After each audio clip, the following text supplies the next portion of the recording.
The desert sand turned to glass when the alien ship crashed into the Nevada wasteland on a cold morning in March. Jacob Hayes was drinking his second coffee of the day when the alarm started screaming through the base. He dropped the cup and ran to the command center where monitors showed a massive object embedded in the ground about 40 miles from the facility.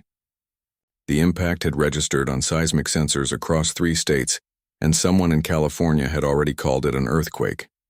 Jacob knew better, because the radar had caught something entering atmosphere at impossible speeds just seconds before the crash. He took a helicopter out to the site with Commander Lisa Bennett and a team of armed soldiers. They circled the crater twice before landing because nobody knew what to expect. The ship was huge and twisted, and parts of it were still glowing red from the heat of entry. The metal looked wrong somehow, like it was reflecting colors that should not exist in nature. Jacob ordered his team to set up a perimeter, while he and Lisa moved closer to examine the wreckage. There were no signs of life and no radiation readings above background levels. The hull was intact in most places despite the violent crash.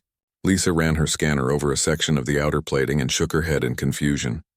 The readings made no sense because the material was denser than anything in their database, but also somehow lighter than it should be. Jacob reached out to touch the surface and found it cool to the touch, even though it had just survived atmospheric entry. The military cordoned off the entire area within hours and brought in every scientist and engineer they could find. Dr. Raymond Cole arrived from MIT with a team of specialists in materials and xenotechnology. They set up a temporary lab near the crash site and began the slow process of examining every inch of the alien vessel. The ship was roughly 300 meters long, with a design that looked both elegant and functional. There were no visible windows or seams in the hull, which made it difficult to figure out where one section ended and another began. After 2 weeks of careful study, Raymond called a meeting in the underground facility at Area 51. Jacob and Lisa sat at a long table with General Peter Griffin and a dozen other military officials. Raymond stood at the front of the room looking tired and frustrated. He pulled up images of the ship's interior on the large screen behind him and began his report. The alien vessel was completely dead inside. The power core had been drained to nothing and showed signs of catastrophic failure. Navigation systems were fused into worthless lumps of exotic materials. The propulsion arrays were burned out beyond any hope of repair. Raymond explained that whoever built this ship had abandoned it because there was no way to fix it with their technology. The vessel was an expensive corpse and nothing more. General Griffin was not happy with this assessment. He had spent 2 weeks listening to politicians and military brass talk about the amazing alien technology they would acquire from the crash. Now he was being told they had salvaged nothing but scrap metal. He asked Raymond if there was anything useful they could learn from the wreckage. Raymond was about to say no when a young engineer named Kyle Sanders raised his hand from the back of the room. He was barely 30 years old and had been part of the team examining the structural integrity of the hull. Kyle suggested that while the alien technology was worthless, the ship itself might not be. The superstructure was completely intact and the hull material was the strongest thing anyone had ever tested. They might not be able to use alien systems, but they could strip everything out and install human technology instead. The room went quiet as everyone considered this idea. Lisa was the first to speak, and she asked if it was even possible to integrate human systems into an alien framework. Kyle said he did not see why not, because the ship was just a shell now. They would essentially be building a new vessel inside an existing hull. It would be like renovating an old building, but on a much larger scale. General Griffin leaned back in his chair and looked at Kyle for a long moment. Then he asked how long such a project would take and how much it would cost. Kyle admitted he had no idea, because nothing like this had ever been attempted before. He estimated it would take years and require resources from multiple countries. But the result would be a ship with a hull that no human weapon could penetrate, and engines and systems that humanity actually understood how to maintain. The general made his decision quickly. He told Kyle to put together a detailed proposal and present it in 3 weeks. If the plan looked feasible, they would move forward with what he called Project Phoenix. The name seemed appropriate because they would be bringing something back to life from its own ashes.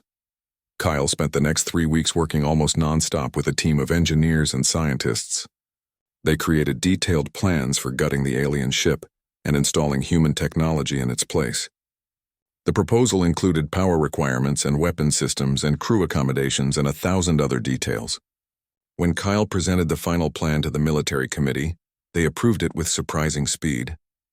The project officially began in May of that year.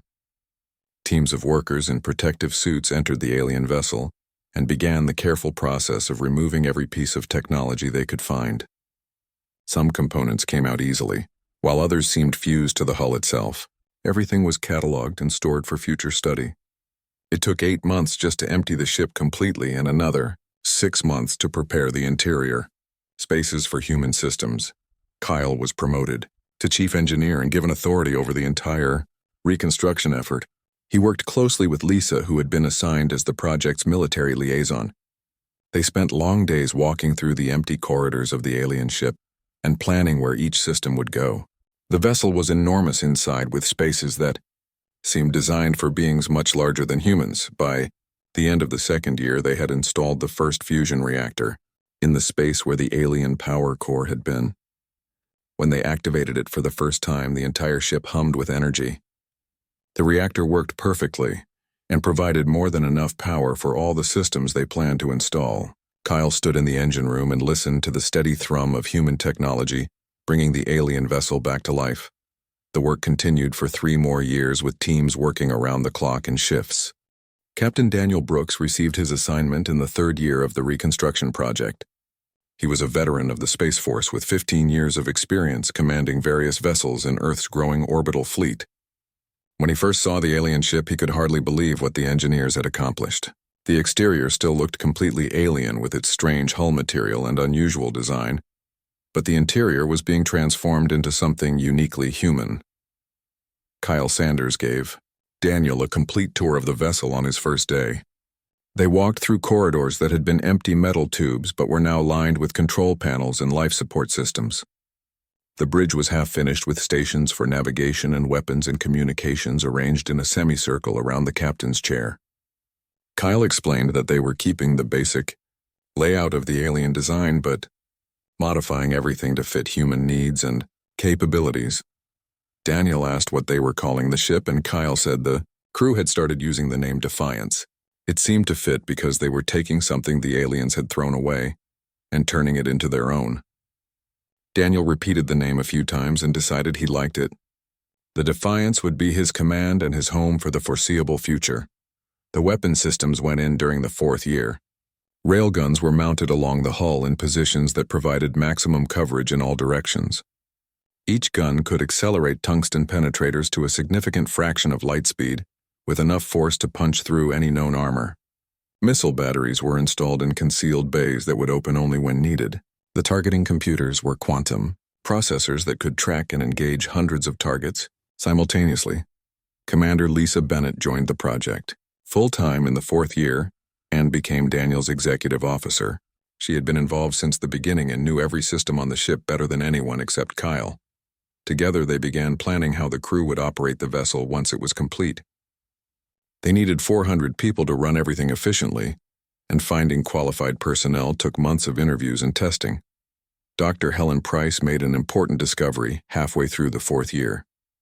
She was running stress tests on the hull material to determine its exact capabilities when she noticed something unusual. The sections under pressure were becoming harder and more resistant to damage. She ran the tests again with the same results and then called Kyle and Daniel to see what she had found. Helen explained that the hull was not just strong, but adaptive. It seemed to redistribute energy across its surface automatically in response to stress or impact. When one area was hit, the molecular structure shifted to reinforce that specific point. The effect happened without any power source they could detect, which meant it was a property of the material itself. Kyle was amazed by this discovery because it explained why the aliens had used this material for their ships. The hull was essentially self-repairing armor that got stronger when attacked. He realized that the alien power systems had probably failed because they could not interface properly with something this sophisticated. Human systems did not need to interface with the hull because it took care of itself. Daniel understood the tactical implications immediately. A ship with reactive armor that strengthened under fire would be nearly impossible to destroy with conventional weapons. Enemy fire would only make the Defiance harder to damage. He asked Helen if there were any limits to this ability, and she said she had not found any yet, but there had to be a threshold somewhere. The life support systems were installed in the fifth year along with crew quarters and common areas. The ship could support 400 people indefinitely with recycling systems for air and water that were far more efficient than anything on Earth's current fleet. There were medical facilities and recreational spaces, and even a small garden area where the crew could grow fresh vegetables. The engines were the last major component to be installed. They were fusion drives capable of pushing the massive vessel to near light speed given enough time. Kyle had designed them specifically for the Defiance, taking into account the ship's mass and the power available from the reactors. When they test-fired the engines for the first time, the thrust was so powerful it shifted the ship's position in the orbital dock by several meters. Captain Daniel Brooks stood on the completed bridge 6 months before the scheduled launch date. Every station was manned by crew members running simulations and testing systems. The command chair sat on a raised platform in the center with holographic displays surrounding it on all sides. He could see status reports for every section of the ship and monitor the position of every crew member. Lieutenant Chris Morgan was manning the tactical station. He was young but talented and had impressed Daniel during the selection process. Chris ran through weapons checks and confirmed that all systems were operating within normal parameters. The railguns were ready and the missile batteries were loaded and the targeting computers were online. Kyle Sanders was at the engineering station, even though he could have delegated that position to someone else. He wanted to be on the bridge for the first real flight, and Daniel was happy to have him there. Kyle monitored the reactors and the engines and 100 other systems that kept the ship running. Lisa Bennett stood at the operations console coordinating communications between different sections of the ship. She had worked harder than anyone except Kyle to make this project successful, and Daniel was glad to have her as his second in command. Together, they had drilled the crew relentlessly over the past 6 months until everyone knew their job perfectly. The launch date was set for a clear morning in October. The Defiance sat in an orbital construction facility above Earth waiting for final clearance. General Griffin was watching from mission control on the ground, along with representatives from a dozen nations that had contributed to the project. The cost had been enormous, but everyone agreed it was worth it to have a ship this powerful. Daniel sat in the command chair and looked around the bridge at his crew. They were ready, and so was he. He opened a channel to mission control and reported that all systems showed green across the board. General Griffin gave the final authorization to proceed, and Daniel felt his heart rate increase slightly. He gave the order to release docking clamps, and the Defiance drifted free from the construction facility. Kyle brought the maneuvering thrusters online and adjusted their position. The ship rotated slowly until the nose pointed away from Earth toward open space. Daniel took a breath and gave the command that would change everything. He told Kyle to take them out and engage the main engines. The fusion drives ignited with a low rumble that vibrated through the entire ship. The Defiance accelerated smoothly away from Earth, gaining speed with each passing second. Within minutes, they had left orbit behind and were heading toward the outer solar system. The Defiance spent 6 months traveling through the solar system, testing every system and training the crew for combat situations. Captain Daniel Brooks pushed his people hard because he knew that somewhere out there was whoever had built the original ship. He ran combat drills at random hours and created emergency scenarios that forced the crew to think quickly under pressure. By the end of 6 months, his team could respond to any threat in seconds. Commander Lisa Bennett mentioned one evening that some crew members thought they were being paranoid. They had seen no sign of alien activity since the original crash, and some people wondered if the aliens even cared about their lost ship. Daniel stood at the window of his ready room, looking out at the stars, and said that the ship had not crashed itself. Someone had brought it down and someone had left it behind. He wanted to be ready when they found out who. The answer came during a routine survey mission in the asteroid belt.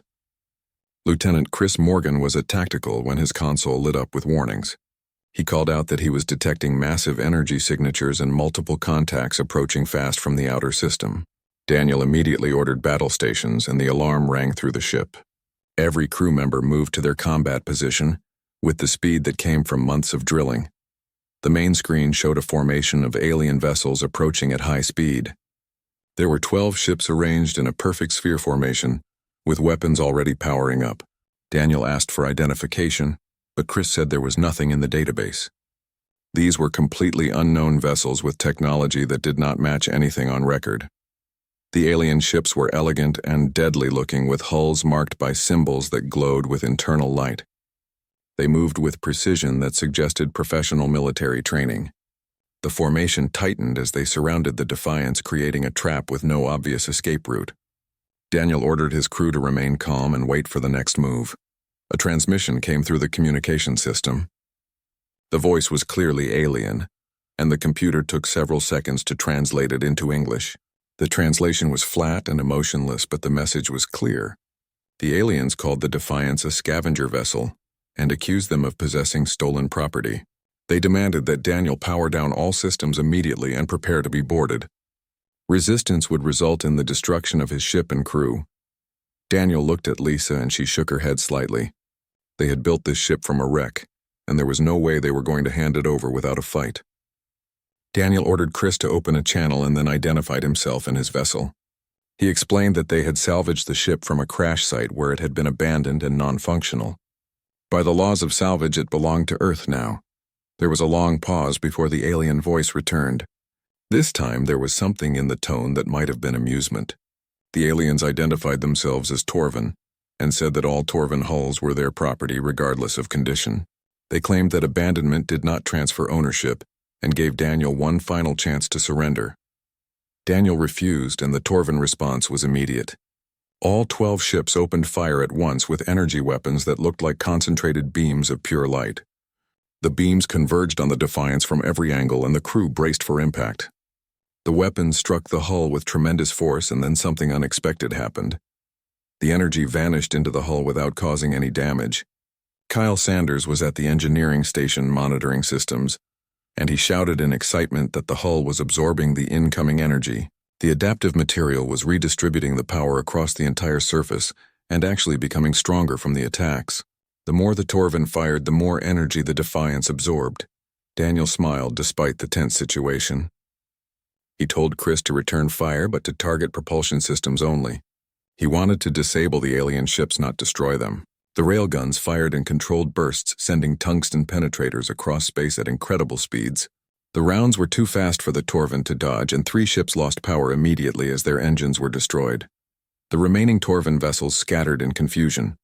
Their weapons were supposed to overwhelm any target, but instead they were making their enemies stronger.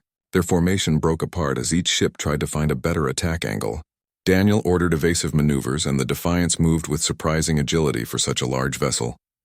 Chris coordinated the counterattack with precision born from months of training. He called out targets and confirmed hits as the railguns continued firing. 2 more Torvin ships went dark and began drifting without power.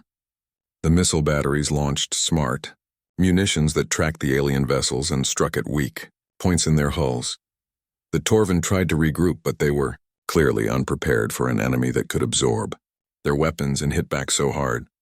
Their elegant ships were designed for fighting opponents who used similar technology. The human railguns and missiles were crude by comparison, but devastatingly effective. After 10 minutes of combat, the Torvin stopped firing. The remaining ships held their position at a safe distance, and there was activity on the alien communication channels. The computer struggled to translate the rapid exchanges, but the meaning was clear enough. The Torvin were confused and alarmed by what they had encountered. A new transmission came through, and this time the voice was different. The translator rendered it as male, and there was authority in the tone. The Torvin acknowledged that the Defiance had proven itself in combat, and by their laws that meant the hull belonged to Earth. However, they made it clear that humanity had made an enemy of the Torvin Empire. They did not forget, and they did not forgive. The alien ships withdrew in perfect formation, leaving behind their disabled vessels. Daniel watched them disappear from the sensors and then looked around his bridge. The crew was cheering and celebrating their first victory, but he remained quiet. Lisa noticed his expression and moved to stand beside his chair. She asked what was wrong, and Daniel said this was only the beginning. The Torvin would be back with more ships and better tactics. They needed to prepare for a larger conflict, because he doubted the aliens would let this defeat go unanswered. Lisa agreed and suggested they head back to Earth immediately to report what had happened. Daniel ordered Kyle to set a course for home at maximum speed. As the Defiance turned away from the battlefield, he opened a channel to Earth Command. He needed to speak with General Griffin and the Joint Chiefs because this changed everything. Humanity was no longer alone in the solar system, and their neighbors were not friendly. The trip back to Earth took 3 days at full thrust. During that time, Daniel compiled a detailed report on the encounter with the Torvin. He included tactical data on their ships and weapons and formation tactics. Every piece of information might be useful in the coming conflict. When they reached Earth orbit, Daniel was ordered to report in person to military headquarters. He took Lisa and Kyle with him and they traveled down to the surface on a shuttle. The meeting was held in a secure facility deep underground with representatives from every major nation present. General Griffin listened to the full report without interrupting. When Daniel finished, the general sat back and looked at the ceiling for a long moment. Then he asked the question everyone was thinking. Could Earth defend itself against a full-scale Torvin attack? Daniel was honest and said he did not know.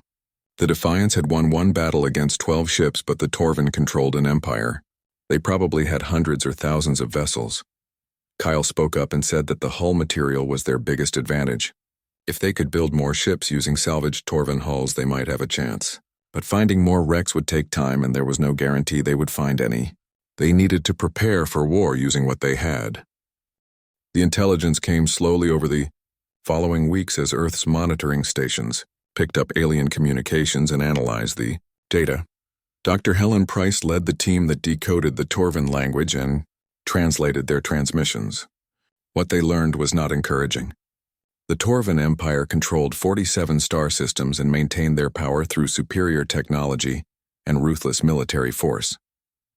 They were builders and conquerors who valued strength above all else. The ship that had crashed on Earth was a small escort vessel that had been crippled by an internal weapons malfunction. The Torvin did not recover disabled ships because they considered it more efficient to simply build new ones. Resources were plentiful in the galaxy, and leaving behind a dead Hulk was cheaper than mounting a recovery operation. They had never expected another species to find it and certainly never imagined anyone would be able to make it functional. Again, Helen presented her findings in a conference room aboard the Defiance, which was now stationed in high orbit above Earth. Captain Daniel Brooks listened carefully as she explained what the intercepted communications revealed. The Torvin were calling humans the parasite species because they had dared to touch Torvin technology without permission. The insult went deeper than simple theft because the Torvin believed their designs were sacred.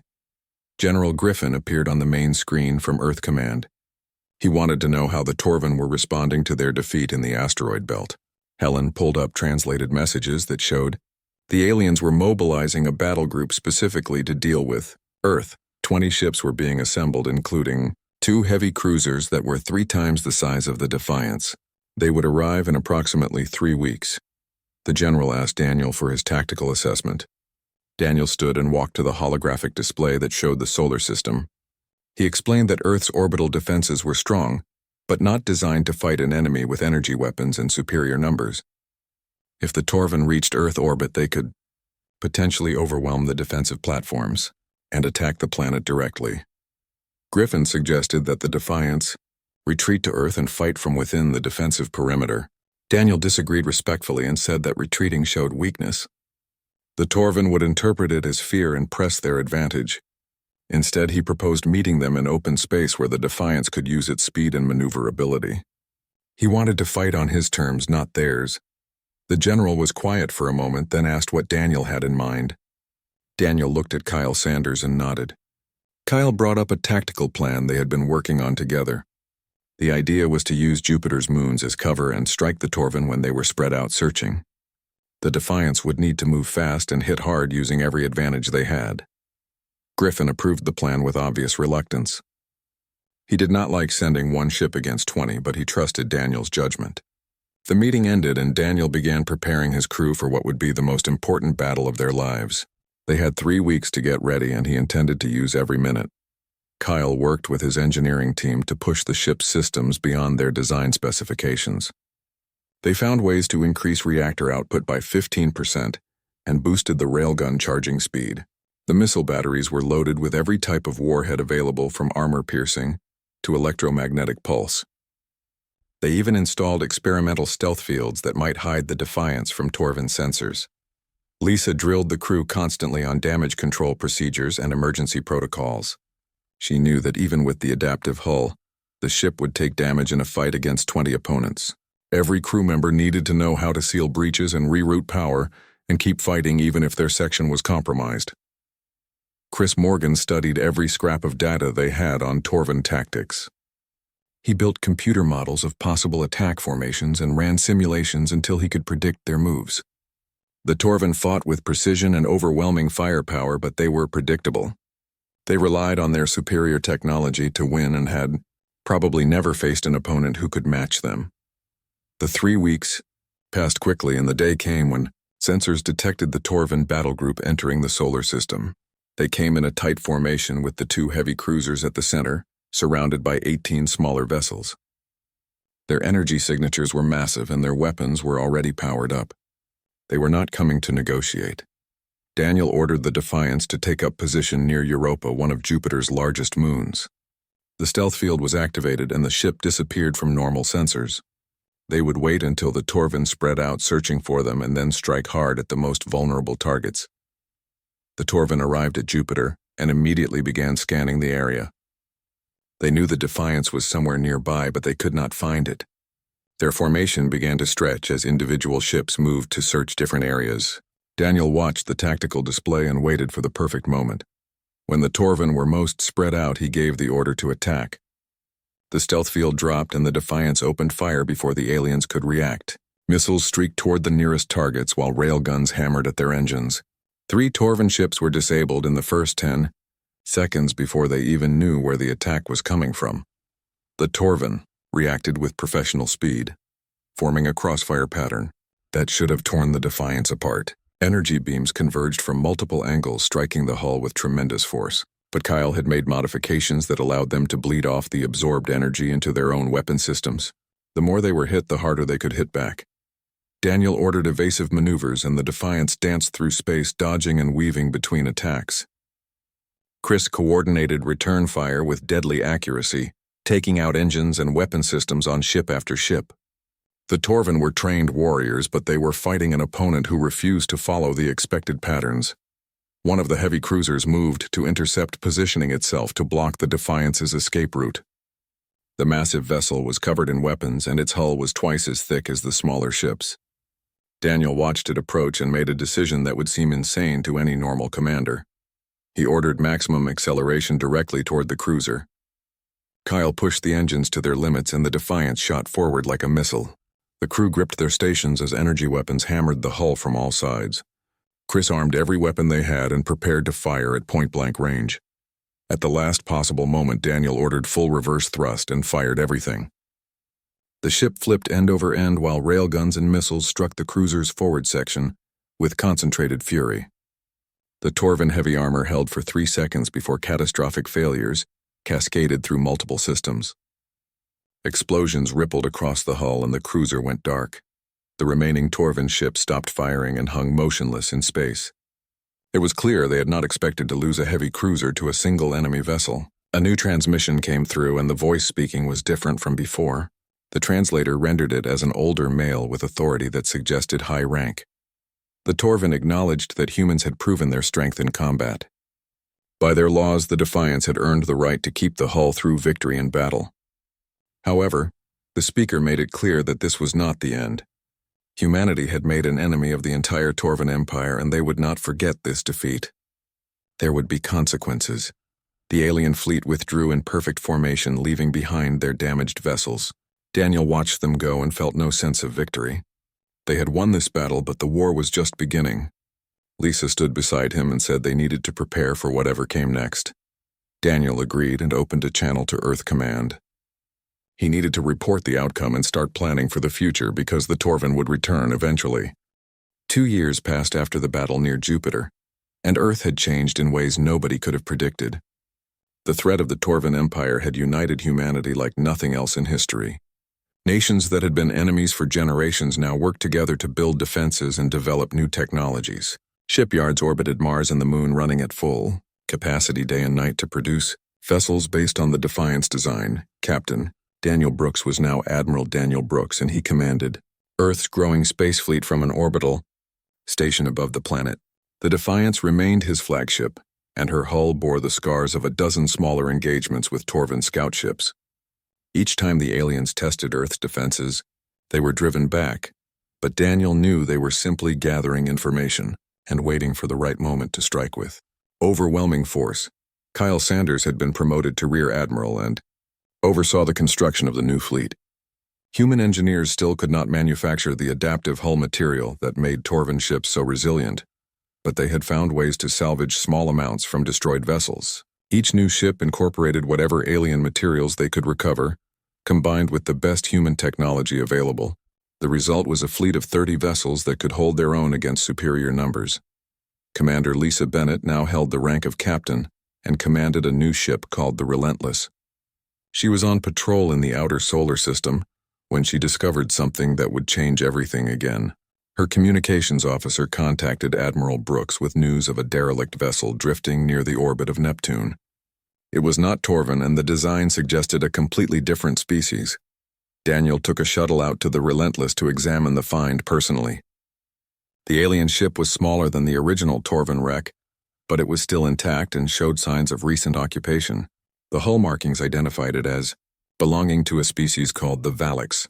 Unlike the Torvan vessel, this one still had power and its systems were functional, though badly damaged. A team of engineers and scientists boarded the derelict with full protective gear. What they found inside was unlike anything they had seen before.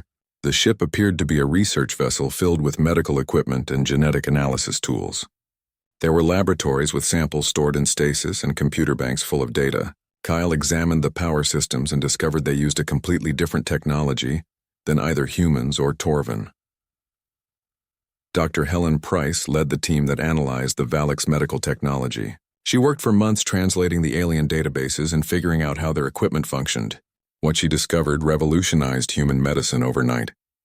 The Valix had developed treatments for diseases that had plagued humanity for centuries. They understood genetics at a level Earth scientists were only beginning to approach. The medical breakthroughs were shared freely with every nation on Earth. Within a year, diseases that had killed millions were now curable. The average human lifespan increased by decades. Cancer became treatable in its early stages. Genetic disorders could be corrected before birth.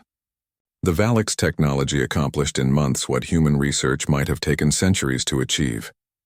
Admiral Brooks stood in the observation deck of Earth Command Station, looking down at the planet below. The world seemed more united and hopeful than at any time in recorded history. The threat of alien invasion had forced humanity to cooperate, but the medical advances had given them something to fight for beyond mere survival. Kyle joined him at the window. He mentioned that the new ships were performing better than expected in trials. Earth Force would soon have a fleet capable of defending not just the solar system, but potentially expanding to nearby stars. The Torvan had left them alone for 2 years, but their ambassadors made it clear that humans were only tolerated, not accepted, into the galactic community. Daniel said that was fine because humanity did not need acceptance. They had proven they could defend themselves and adapt to whatever challenges the galaxy presented. The Torvan had taught them that strength mattered more than diplomacy when dealing with hostile powers. Other alien species were watching to see what humans would do next. A priority message came through on Daniel's communication device. It was encrypted with protocols that should have been impossible to break. The message had no origin signature and no identification, but the content was clear. Someone was reaching out to humanity from somewhere in the galaxy. Daniel read the message carefully, then shared it with Kyle. The sender claimed to represent a coalition of species who had also risen from difficult circumstances. They were builders and survivors who had fought for every light year of space they controlled. They had been watching humanity's progress with great interest since the first encounter with the Torvan. The message included coordinates for a location called the Waypoint, near a star designated Kepler 442b. The sender invited humanity to make contact when they were ready. There would be no guarantees of friendship, but at least the possibility of finding allies who understood what it meant to struggle against superior forces. The galaxy was vast and dangerous, but it also contained others who valued strength and adaptability. Daniel calculated the distance to the Waypoint and realized it would take decades to reach with current technology. 1,200 light-years was an enormous gulf that human ships could not cross in any reasonable time frame. But he remembered that they had turned a worthless wreck into the most powerful ship in the solar system. They had faced an empire and survived.